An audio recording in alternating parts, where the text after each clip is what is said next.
Hello guys, good day. Today I will show you the changes in matter.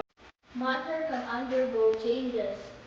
One of it is physical change. It happens when the materials of the matter changes in size, shape, or form, but not in its chemical composition. Here are some examples of a physical change. First is freezing. It is a change of matter from liquid to solid. It is the process when you pour water into a container and place inside a freezer.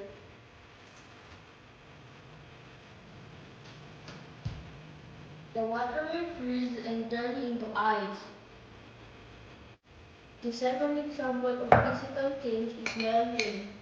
It is the opposite of freezing. It is a phase change from solid to liquid.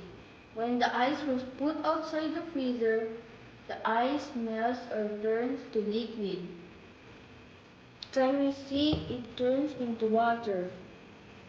The third example of physical change is condensation.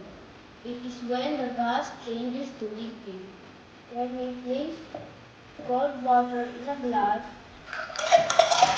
droplets of water are formed outside the glass.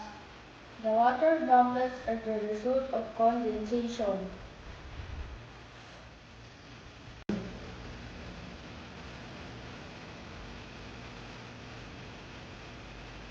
We can see that most changes in the physics of matter are physical changes. Always remember that in physical change, no new substances are formed. That's all for today. Thank you for watching.